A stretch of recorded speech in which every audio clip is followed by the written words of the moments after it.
모닝타임즈 시간입니다. 네, 지난주 뉴욕 증시 결국에는 상승으로 거래를 마쳤습니다. 인플레이션과 경기 침체 두 가지 우려가 약간 누그러졌기 때문인데요. 일단 소비 지표가 예상보다 좋았고요. 기대 인플레이션은 일정 부분 하락세를 기록했습니다.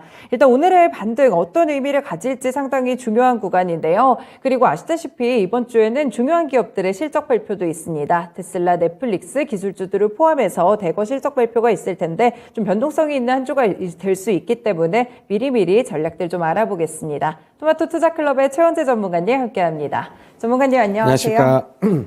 네, 지난주 뉴욕 증시 좀 강한 반등을 기록했던 것 같은데 좀 의미와 이슈들 분석해 주세요. 네. 소매 판매 호조, 그다음에 기대 인플레이션이 하락을 하면서 상승으로 마감을 했는데요.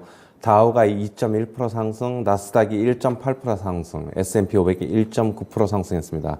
대형 기술주 중에서는 메타가 4.2% 상승했고요. 넷플릭스가 8.2% 급등을 했습니다. 그다음에 쿠팡도 10.9% 급등했고요. 로블록스가 6% 상승, 반도체 주식들도 강세를 나타냈는데요. 마이크론 테크놀로지가 3.7% 상승, AMD가 3.2% 상승했고요.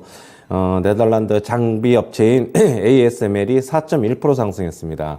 그리고 페이팔이 6.3% 상승했고, 백신 업체인 모더나, 노바백스도 상승했는데요. 모더나 4.4% 상승, 노바백스 5.4% 상승했고요. 자동차 관련 주식들도 상승했습니다. 완성차 업체인 GM, 포드 모두 4%대 상승했고요. 자동차 부품 관련 업체도인 앱티브 4.4% 상승했고요. 소프트웨어 섹터에서도 세일스포스닷컴이 4% 상승, 포티넷이 4.5% 상승했습니다. 그 다음에 버진 갤럭틱이 5.9% 상승했고, 알루미늄 관련 주식인 알코아가 5.5% 상승, 그 다음에 라이다 관련 업체인 루비나 테크놀로지가 4.5% 상승했고요. 우버가 5% 상승, 헬스케어 섹터에서 일루미나가 6% 정도 급등을 했습니다. 그리고 은행 업종이 강세를 나타냈는데요. 웰스파고가 6.2% 상승, JP모건이 7% 상승, 시티가 13.2% 급등을 했습니다. 특히 시티는 이제 실적 발표를 하면서 이제 강세를 나타냈는데요. 지금 금리 인상으로 예대 마진이 증가하면서 좋은 실적을 발표했고요. 컨센서스 상회하는 실적을 발표했습니다. EPS 같은 경우에는 전년에 2.85달러에서 2.19달러로 하락을 했지만 시장 예상치가 1.68달러였기 때문에 크게 상회했습니다.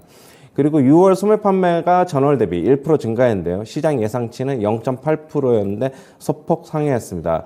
휘발유하고 소매점에서 많은 금액을 지출을 했고요.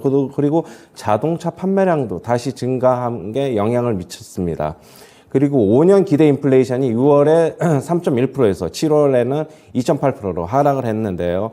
이렇게 기대 인플레이션이 좀 낮아지면서 7월 FOMC에서는 1포인트 인상 가능성 금리 인상은 조금 낮아지는 것으로 보고 있습니다.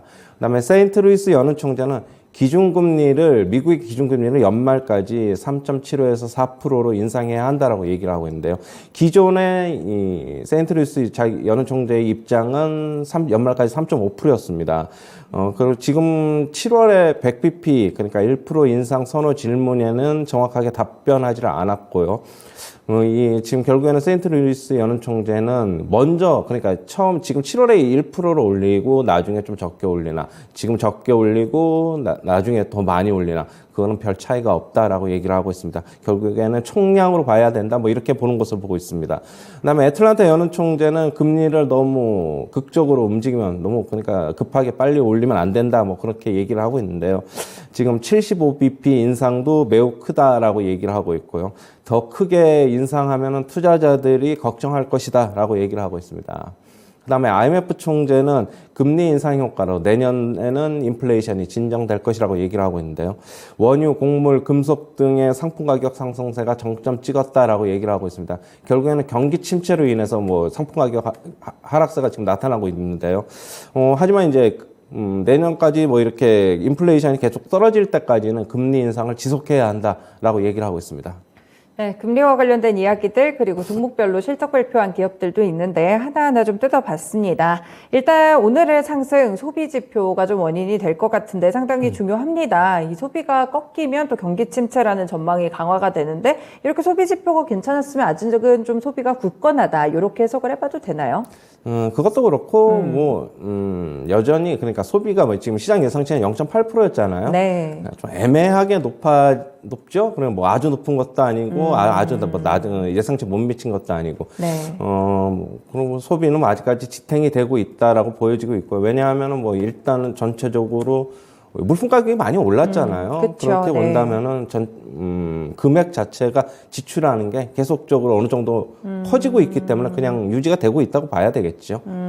그럼 말씀 주신 거에서 좀 힌트를 얻어보면 이제 식료품이나 휘발유 이쪽에서 좀 많이 썼더라고요. 그렇죠. 그러면 사실상 내가 막 소비를 하고 싶어서 했다라기보다는 맞아요. 어쩔 수 없이 쓴 소비가 아닌가 이런 생각이 들거든요. 맞아요. 제가 네. 그래서 조금 전에도 그 얘기를 한 거고 네. 물가 자체가 전체적으로 높아져 있으니까 뭐 필수 소비재나 뭐 주유 같은 경우는 미국 사람들 같은 경우에는 대부분 다 자동차를 해야죠. 네. 운행을 하고 있으니까 뭐 어느 정도는 꼭 휘발유를 넣어야 된다 이렇게 본다면은 그냥 어쩔 수 없이 유지가 되고 있는 게 아닌가 그렇게 보고 있어요. 그리고 자동차 판매량이 증가한 것은 공급망 차질 때문에 조금 이제 출고량이 좀 전월 대비 좀 많이 늘어난 네네. 공급망이 좀 늘어나가지고 출고량이 좀 늘어난 게 원인으로 보고 있어요. 아, 그렇군요. 네. 확실히 좀 소비 전체 지표로는 오르기는 했지만 좀 자세하게 하나하나 봤을 때는 인플레이션 때문에 어쩔 수 없이 소비가 늘어난 게 아닌가 이런 생각도 좀 듭니다. 그리고 이제 5년 기대 인플레이션 같은 경우에는 지난달보다 그래도 좀 하락을 해줬어요. 말씀 주신 대로 뭐 100bp 울트라 스텝에 대한 우려는 좀 진정이 된 건가요? 그렇죠. 지금 채권 시장에서도 많이 낮아졌어요. 네. 지금 뭐 한 30% 정도까지 낮아져 있기 때문에 30%. 뭐 하루하루 좀 틀린 것 같아요. 그냥 뭐 지금 글로벌 IB들 층에서도 조금 전망이 틀리죠. 뭐 아니 네. 가령 예를 들면 웰스파고 같은 데는 1% 인상할 것이다라고 보고 있고 7월 달에 제프리스 같은 데는 75bp만 인상할 것이다라고 보고 있어가지고 지금 뭐 견해가 조금씩 틀린데 저도 그냥 이번 달에는 역시 75bp만 하지 않을까 그렇게는 보고 있습니다. 그러면 이번에 7월 같은 경우에는 무난하게 뭐 자이언트 스텝 정도로 넘어가더라도 네. 9월 정도에도 또 자이언트 스텝을 행할 수도 있는 거죠. 그렇죠. 원래는 이제 50bp만 예상을 했는데 네. 75bp 요번에 이제 100bp를 안 올리면은 75bp만 75bp를 9월 달에 올릴 것으로 보고 있어요. 그러니까 어떻게 보면 조삼모사네요. 이번에 그렇죠. 100bp 올리고 50bp 올리든 75bp, 75bp든. 아까도 세인트루이스 연은 총재가 지금 먼저 많이 올리나 나중에 네. 먼저 많이 올리고 나중에 적게 올리나 지금 적게 올리고 나중에 많이 올리는 거 그 얘기를 하는 것 같아요. 그렇군요. 이 연은 총재들의 발언 두 가지 소개해 주신 게 이제 세인트루이스 연은 총재 그리고 애틀랜타 연은 총재인데 이 두 총재들의 발언은 좀 같은 결에서 봐야 되는 건가요? 그렇죠. 뭐 지금 애틀란타 연은 총재나 세인트루이스 연은 총재는 일단 이번 달에는 그냥 75bp로 넘어가는 것으로 보고 있어요. 예. 아, 네, 그렇군요. 뭐 애틀랜타 연은 총재가 금리를 좀 너무 극적으로 움직이면 안 된다 이런 발언 자체도 그냥 자이언트 스텝 정도를 의미하는 거지 이게 뭐 50bp나 이런 건 아닌 거죠. 그렇죠, 그렇죠. 지금 75bp 기존 입장에는 변함이 없는 것으로 보고 있고요. 일단은 지금 75bp도 굉장히 자기는 봤을 때는 그쵸? 크다. 지금 여기서 네. 1%를 한꺼번에 올리게 되면은 지금 금융시장이면 이런 것도 좀 생각을 해야 된다라고 얘기를 하고 있고요. 지금 세인트루이스 연은 총재는 기존의 전망치가 3.5였잖아요. 연말까지 기준금리 네. 전망치가. 그런데 3.75로 좀 높아진 거. 한 단계 더 높아진 거는 역시 이번 물가, 그러니까 CPI 발표가 영향을 미친 것으로 보고 있어요. 그렇군요. CPI 지표까지 확인을 하고 결국 연은 총재들의 발언도 언어 표현의 차이가 있었지 결국엔 75bp에 대한 생각은 비슷한 것 같습니다. 그리고 이제 IMF 총재 같은 경우에는 금리 인상 효과가 내년에 좀 본격화될 거다 이렇게 봤는데 인플레이션이 내년에 좀 꺾일 수 있을까요? 원유나 곡물 이런 부분들 앞으로 뭐 전쟁이 빠르게 이렇게 종료가 되고 끝나지는 않을 것 같은데 어떻게 보세요? 뭐 이미 상품 가격 상승세는 원유, 금속, 그다음에 곡물 가격은 대부분 한 20에서 30% 네. 정도 하락을 했기 때문에 꺾였다고 이미? 봐야 될 것으로 보고 있고요. 역시 경기 침체 우려 때문에 꺾인 것도 있다고 보고 저는 너무 그 시장 자체들이 너무 과열됐기 때문에 그냥 자연적으로 꺾인 것도 있다고 보고 있어요. 이 상품 시장의 강세는 보통 한 10년 사이클로 한 번씩 오기 때문에 네네. 이번이 한번 어쩔 수 없이 오는 분위기다. 2008년에 왔으면은 뭐 그냥 그렇게 봐야 될 것으로 보고 있어요. 하지만 이제 IMF 총재는 얘기는 하는 거는 지금 어차피 뭐 금리 인상 효과로 인해서 그리고 상품 가격 하락으로 인해서 내년에는 인플레이션이 떨어지겠지만은 네. 아예 그냥 찬물을 끼얹으면서 어떻게 보면 싹을 잘라야 된다라고 얘기를 하고 있어요. 그래서 이제 계속적인 금리 인상을 각국 중앙은행들이 해야 된다라고 얘기를 하고 있어요. 그런 의미의 이야기였군요. 그리고 이제 아까 외신에서도 잠깐 소개를 드렸는데 유가 이야기를 해보면 바이든 대통령이 중동 순방을 갔는데 성과가 별로 없었나 봐요. 그렇죠. 이 부분은 혹시 유가에 영향이 좀 있나요? 별로 없을 겁니다. 별로 없을 것이고, 네. 그걸로 인해서 뭐 시장에는 뭐 단기적으로 영향을 줄 수 있을지언정 만약에 올라오면은 계속적으로 대기 매물들이 있어가지고 저는 별로 영향 없을 것이라고 보고 있어요. 그 에너지 조사 업체 창립자가 뭐 WTI가 연말에 뭐 $130 갈 거다 이런 내용도 하나 소개를 했더라고요. 사실 유가가 항상 꺾인다고 전망을 해주셔가지고 이런 내용은 어떻게 좀 해석을 해봐야 될까요? 그냥 그쪽에 업계의 뭐 이익을 뭐 대변하는 업체 아니겠습니까? 저는 그냥 네네. 그렇게 보고 있고 아니면 그냥 일종의 뭐 립서비스 아닐까요? 그렇게 보고 있습니다. 저는 꺾인다는 전망을 유지해 주시는 거죠? 저는 갈 가능성은 뭐 $130까지는 좀 힘들다고 보고 만약에 간다고 하면은 네. 한 뭐 $120 그 정도. 지금 유가가 예전에 최고치가 2008년도 뭐 그때 7년도 8년도 그때가 최고치가 WTI 기준으로 한 $140 후반대로 알고 있어요. 네. 근데 이번에 그렇게까지 못 간 것은 원래 다른 상품 가격 사이클 같은 경우는 다 넘었거든요. 그때 네, 사이클. 네. 역시 전기차 영향이 크지 않나. 자동차 전동화가 결국에는 좀 더 빨리 되면서 휘발유의 가장 큰 소비처인 자동차가 이제 내연기관에서 전기차로 이동하는 게 결국에는 전체적인 원유 수요, 석유 수요를 감소시키는 게 아닐까 그렇게 보고 있어요. 네, 그렇군요. 이 업종별로도 좀 체크를 해보면 사실 지난주만 하더라도 저희가 금요일에 JP모건 실적이 너무 안 좋아가지고 많이 꺾이고 했었는데 네. 시티그룹은 좀 달랐나 봐요. 네, 그렇죠. 뭐 시티그룹은 예상치를 상회했기 때문에 그러니까 미국 시장은 실적을 발표가 되고 네. 아니면 어떤 경제 지표가 발표가 되고 하면 그 즉각 바로바로 시장에 반영을 하거든요. 근데 네네. 우리나라는 그렇지가 않죠. 우리나라는 어떤 수급에 의해서가 좀 먼저인 거고 그날의 어떤 뭐 변동성이 좀 먼저인 것으로 보여지는데 미국 시장은 바로 반영을 하기 때문에 13% 급등을 해서 나머지 은행주들도 JP모건 같은 경우에 JP모건이었나요? 실적 발표한 게? 이번에 한 건 시티그룹. 아니 저기 그저께 지난주에 맞- JP모건 JP모건이죠. 맞아요. 네, 지난주에. 그래서 이제 JP모건 측도 빠진 만큼 다시 되돌려 놓는 7% 상승이 나타났고요. 네. 뭐 전체적인 은행 업종의 앞으로 실적 발표가 그럼 나머지 은행들 웰스파고나 뱅크 오브 아메리카가 이제 대형 은행들 중에서 남아 있는데 그렇다고 본다면은 나머지 은행주들도 좀 괜찮지 않겠나 그렇게 예상을 하고 있어요.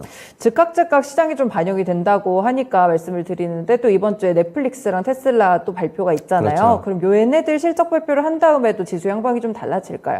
그렇죠. 만약에 뭐 실적이 좋게 나오면 즉각 반영을 할 것으로 보고 있어요. 네. 특히 이제 넷플릭스 같은 경우에는 뭐 테슬라 같은 경우에는 뭐 실적 발표가 뭐 그냥 컨센서스 정도로 지금 나와 있는 것으로 보고 있고요. 넷플릭스는 실적보다도 네. 가이던스도 중요할 그쵸? 것으로 보고 있고 네.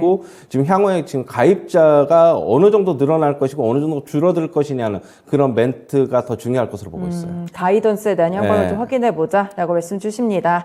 네, 일단 원달러 환율이 계속 높아져가지고 별로 안 맞아요. 좋은데 이번 네. 주 국내 증시 좀 어떻게 전망하세요? 제가 이제 미국 증시 같은 경우는 6월 말까지 7월 말이죠. 네. 7월 말까지는 향후 한 2주 정도 남았는데 네. 어느 정도 안정을 찾아갈 것이라고 제가 말씀을 드렸고 네. 저는 그거에 따라서 지금 국내 증시도 1차적인 하락은 좀 끝난 것으로 보고 있어가지고 네. 저는 저번 주 금요일 날에 여기서 이제 말씀드렸을 때 점진적으로 조금씩 상승할 것이다라고 보고 말씀을 드렸는데 갑자기 금요일 오전 증시에 네. 원달러 환율 급등과 맞아요. 그다음 외국인의 그 선물 순매도가 갑자기 증가를 하면서 오전 장중 한때 12,000개까지 매도가 늘어났는데 맞아요. 그런데 이제 보면은 그때 당시에 보면은 외국인의 현물 매도 같은 경우는 코스피 시장에서는 천억 미만으로 크게 늘어나질 않았어요. 네. 결국에는 그렇다고 본다면 외국인들은 나중에는 장 마감 후에 코스피 한 2천억 정도 샀잖아요. 네. 코스닥에서는 아니지만. 네. 그리고 선물 같은 경우에도 순매도 계약 줄었죠. 수가 한 1,500개, 맞아요. 2,000개 미만으로 줄어들었고 네. 결국에는 시장에 거래량이 너무 없으니까 일단은 거래량, 거래 대금이 없으니까 시장 체력이 많이 허약해진 상태인데